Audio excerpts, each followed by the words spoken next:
Hello dear students. तो आइए solve करते हैं क्लास 10th मैथमेटिक्स एक्सरसाइज 7.3 का क्वेश्चन नंबर 3। सबसे पहले क्वेश्चन को केयरफुली रीड कर लेते हैं। क्वेश्चन है शीर्षों 0, -1, 2, 1, 0, 3 वाले त्रिभुज की भुजाओं के मध्य बिंदुओं से बनने वाले त्रिभुज का क्षेत्रफल ज्ञात कीजिए। इस क्षेत्रफल का दिए हुए त्रिभुज के क्षेत्रफल के साथ अनुपात ज्ञात कीजिए। Find the area of the triangle formed by joining the midpoints of the sides of the triangle whose vertices are 0, -2, 2, 1 and 0, 3. Find the ratio of this area to the area of the given triangle. तो dear students, question में बताई गई situation कुछ इस प्रकार की है जैसा कि फिगर में ड्रॉ किया हुआ है कि एक त्रिभुज है। हमने मान लिया वो त्रिभुज ए बी सी है जिसमें ए का वर्टिसेस कितना है, वर्टिस है 0, -1 जो कि यहाँ पर गिवन इस तरीके से, बी 2, 1 और सी 0, 3 ऐसा हमने एज्यूम कर लिया है। और ये ए बी सी एक ट्राइंगल है। और साथ ही हमने ये भी एज्यूम किया है कि ए सी का मिड पॉइंट पी है और बी सी का मिड पॉइंट क्यू है और ए बी का मिड पॉइंट आर है। इस प्रकार से अगर हम इन तीनों बिंदुओं को मिलाते हैं तो हमें एक और नया ट्राइंगल पी क्यू आर भी प्राप्त होता है। और हमें इस नए वाले ट्राइंगल का एरिया भी फाइंड करना है। साथ साथ एक चीज और हमको फाइंड करनी है कि ये जो पी क्यू आर है इसके एरिया और ये जो बड़ा वाला ट्राइंगल ए बी सी है जो गिवन है आपको यहाँ पर, उसके एरिया का रेशियो क्या होगा। इतनी चीज हमको इसमें फाइंड करनी है। तो समझ लेते हैं हम इसको कैसे सॉल्व कर सकते हैं। ये हमारे पास एबीसी ट्राइंगल है जिसके हमें वर्टिसेस गिवन हैं।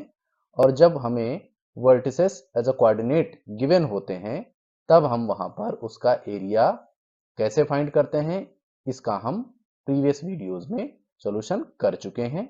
और पी क्यू आर, अब इसका भी एरिया हमको फाइंड करना है। तो इसका एरिया तब हम फाइंड कर पाएंगे जब हमको पी क्यू और आर के निर्देशांक यानी कि कोऑर्डिनेट पता होंगे।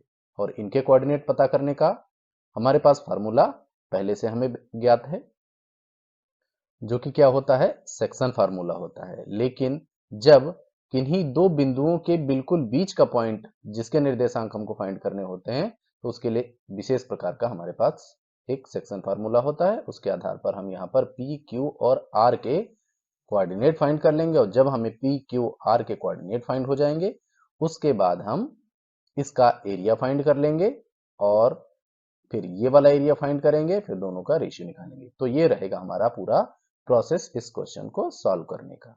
तो जो सिचुएशन यहाँ पर फिगर में ड्रॉ की गई है इसी को हम एज एजम्पशन यहाँ पर लिख भी लेते हैं।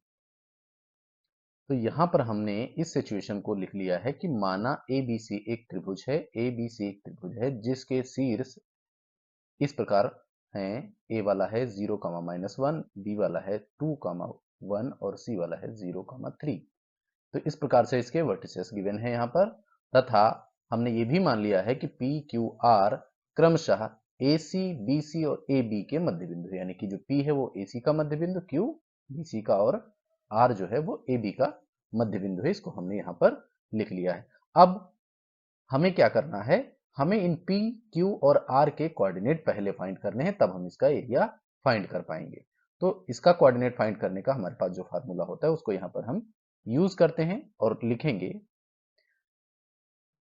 अब इसको स्टार्ट करते हैं। इसलिए हम कह सकते हैं जो कि ये पी क्यू आर इनके मिड पॉइंट है, इसलिए ये पी का या पी के निर्देशांक क्या होंगे। पी के जो निर्देशांक होंगे, हम जानते हैं जब कोई मिड पॉइंट होता है तो निर्देशांक फाइंड करने का हमारे पास फार्मूला क्या होता है, x1 प्लस x2 अपान 2, ये होता है x का कोऑर्डिनेट, और y1 प्लस y2 अपान 2 ये फाइंड करने का फार्मूला होता है y वाला कोऑर्डिनेट। तो अब यहां पर a और b के मिड पॉइंट पे है p, तो a वाला हो गया हमारा x1 और ये हो गया x2 और ये वाला हो गया हमारा a का सेकंड वाला y1 और ये हमारा हो गया y2। तो इस प्रकार से हम इसको फाइंड कर लेंगे। x1 x2 क्या है, 0 x1 है और x2 भी आपका 0 ही है। तो यहां पर क्या करेंगे, हम इनको लिखेंगे 0 प्लस 0 अपान 2, और इधर y1 प्लस y2 क्या है, -1 प्लस 3, -1 प्लस 3 अपान में 2।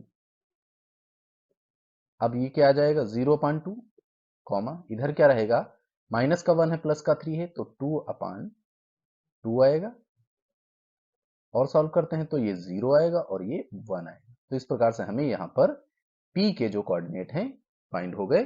अब हम इसी प्रकार से फाइंड करेंगे Q के कोऑर्डिनेट। अब हम यहाँ पर Q के कोऑर्डिनेट फाइंड करते हैं, तो लिखेंगे Q के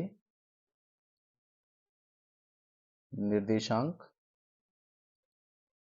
तो Q के निर्देशांक फाइंड इसी प्रकार से होंगे। अब हम बार बार वो फार्मूला नहीं लिखते, सीधे वैल्यूज को प्लेस कर देते हैं। तो यहाँ पर x का कोऑर्डिनेट फाइंड करने के लिए हमारा x1 प्लस x2 चाहिए। तो हम इसको मान के चलते हैं, ये B C का मिड पॉइंट है, तो B पहले बोला हमने, C बाद में बोला, तो इसको x1 इसको x2 मानते हैं। तो क्या लिखेंगे हम, 2 प्लस, और इसका x2 क्या हो जाएगा, 0 हो जाएगा, और अपान में 2। ये हमारा x का कोऑर्डिनेट हो गया। और y वाला क्या हो जाएगा, y1 प्लस y2 यानी 1 प्लस 3, 1 प्लस 3 अपान में 2। तो ये हमारे दोनों कोऑर्डिनेट इधर प्राप्त हो जाएंगे। तो ये कितना आएगा आपका, 2 अपान 2 कॉमा 3 प्लस 1 4 अपान 2, और इस प्रकार से ये आ जाएगा आपका 1 कॉमा 2। कैंसिल कर देंगे इसको, इधर कैंसिल करेंगे 1। तो ये आपके किसके कोऑर्डिनेट आ गए, आपके Q के कोऑर्डिनेट फाइंड हो गए। और सिमिलरली हम यहां पर R के कोऑर्डिनेट भी फाइंड कर लेंगे। तो लिखते हैं R के निर्देशांक। अब R के निर्देशांक, यही फार्मूला लगना है क्योंकि ये भी मिड पॉइंट है। तो x1 x2 हमने a भी बोला, तो x1 ये हो गया, x2 ये हो गया, y1 y2।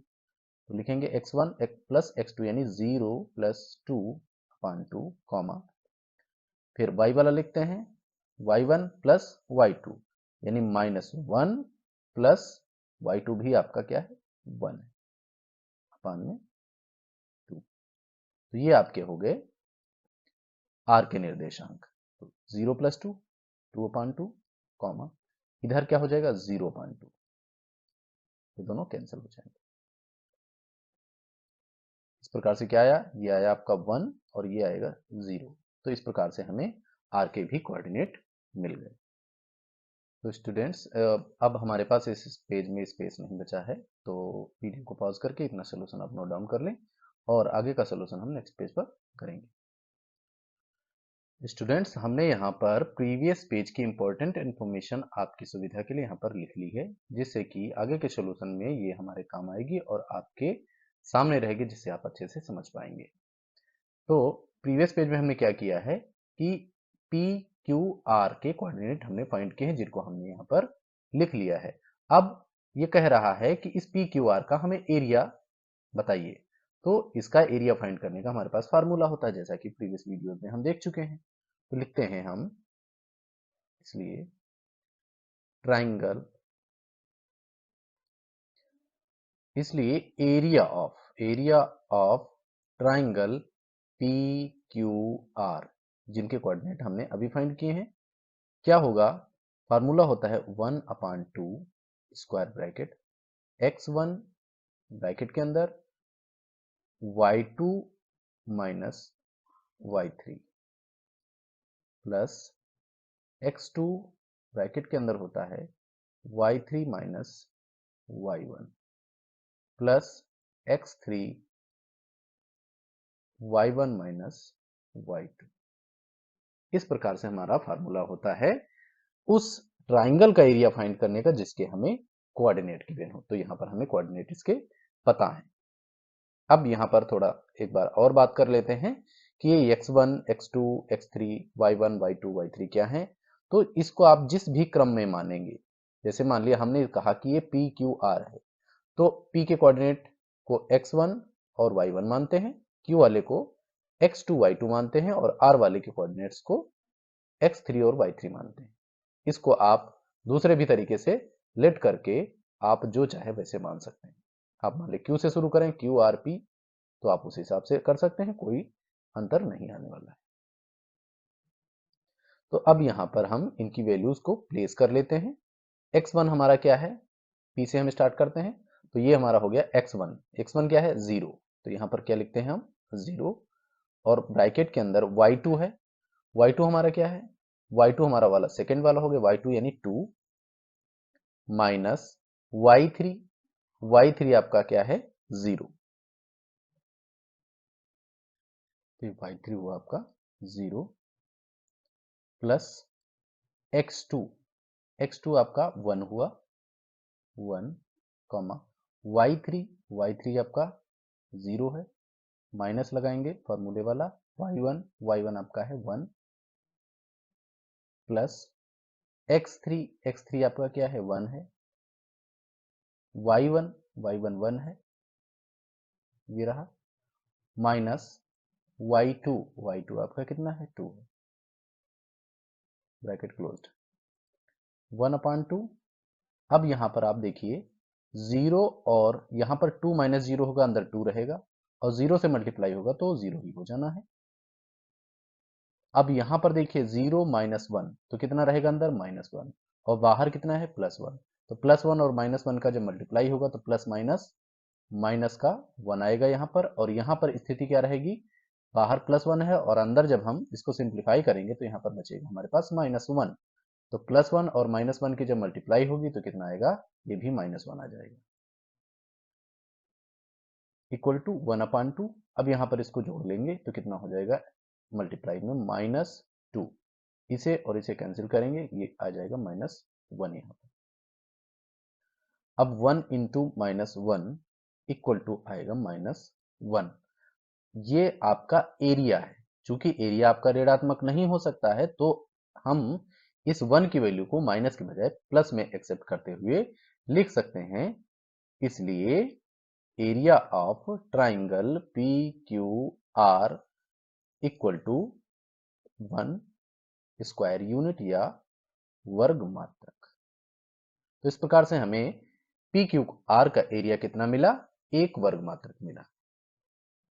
क्योंकि अब हमको इस छोटे वाले ट्राइंगल का एरिया और इस बड़े वाले ट्राइंगल के एरिया का रेशियो चाहिए, तो हमें बड़े वाले ट्राइंगल का भी एरिया फाइंड करना पड़ेगा, वो भी हम इसी फार्मूले से फाइंड कर सकते हैं।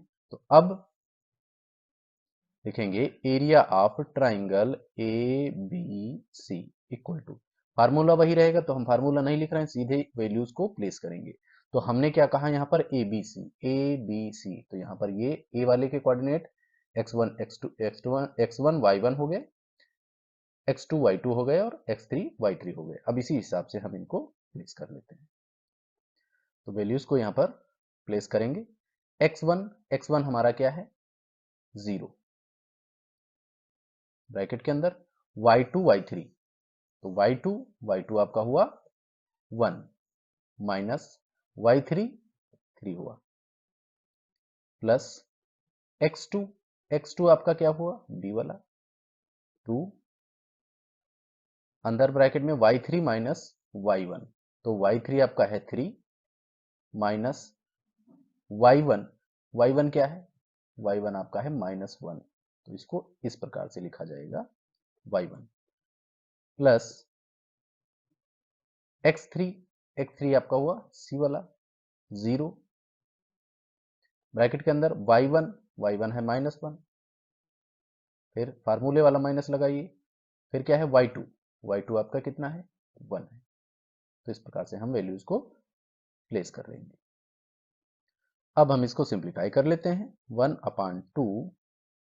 अब यहां पर देखिए अंदर आप जोड़ने घटाने पर जो भी प्राप्त हो, लेकिन बाहर इसकी मल्टीप्लाई 0 से होनी है, तो ये 0 ही हो जाना फाइनली, तो इसको हम सीधे 0 लिखते हैं, प्लस यहां पर 2, और अंदर जब ये माइनस है, ये माइनस है, तो माइनस माइनस क्या हो जाएगा, प्लस, तो प्लस का ये भी है 3, तो 3 + 1 हो जाएगा अंदर, और इनको अगर हम ऐड करेंगे तो यह हो जाएगा 4, तो इसको आप ऐसे +4 में मल्टीप्लाई में लिख सकते हैं, प्लस इधर इधर भी अंदर कुछ भी होना हो, लेकिन उसकी मल्टीप्लाई 0 से होनी है, तो 0 ही हो जाना है, तो इसको ऐसे लिख लेते हैं। नेक्स्ट 1/2, और अंदर 4 2 ज़ा 8, और उसमें सब 0 ऐड होना है, तो कोई डिफरेंस नहीं आना, तो सीधे सीधे ये बचेगा 8, अब इसको आप कैंसल आउट करेंगे, 2 4 जा 8। तो इस प्रकार से हमारा area of triangle A B C कितना फाइंड हो गया, 4 स्क्वायर यूनिट या वर्ग मात्रक कह सकते हो, वर्ग इकाई कह सकते हो। तो इस प्रकार से हमारा बड़े वाले ट्राइंगल का एरिया ये फाइंड हो गया और छोटे वाले ट्राइंगल का एरिया ये फाइंड हो गया। तो जब हमें दोनों एरिया पता है तो हम इनका रेशियो भी आसानी से लिख सकते हैं। तो लिख सकते हैं यहाँ पर, इसलिए चूंकि देखिए जिस क्रम में बोला उसी क्रम में हम इसका एरिया का रेशियो लिखेंगे। कहा है कि इस जो पी क्यू आर है इसका एरिया और इस गिवन ट्राइंगल एबीसी का एरिया जो है उसका रेशियो क्या है। तो सबसे पहले हम लिखेंगे छोटे वाले ट्राइंगल का एरिया। तो यहां पर लिख सकते हैं हम इसको area of triangle P Q are, इसको इसी क्रम में लिखेंगे जिस क्रम में हमसे पूछा गया है। Ratio area of triangle A B C बराबर, अब पी क्यू आर का एरिया हमारा कितना निकला है, 1 निकला है, और इसका कितना निकला है, 4 निकला है। अब इसको और अधिक सिंप्लीफाई किया ही नहीं जा सकता, इसलिए यही रेशियो हमारा एक्सेप्टेबल हो जाएगा और यही हमारा होगा फाइनल आंसर। तो इसको हम फाइनल आंसर के रूप में लिख सकते हैं। आई होप आपको ये सॉल्यूशन बहुत अच्छी तरीके से समझ में आ गया होगा। अगर आपको सॉल्यूशन समझ में आ गया है, वीडियो अच्छा लगा है, तो प्लीज चैनल को सब्सक्राइब करें और वीडियो को लाइक करें, अपने दोस्तों के साथ शेयर करें। Thank you for watching. जय हिंद।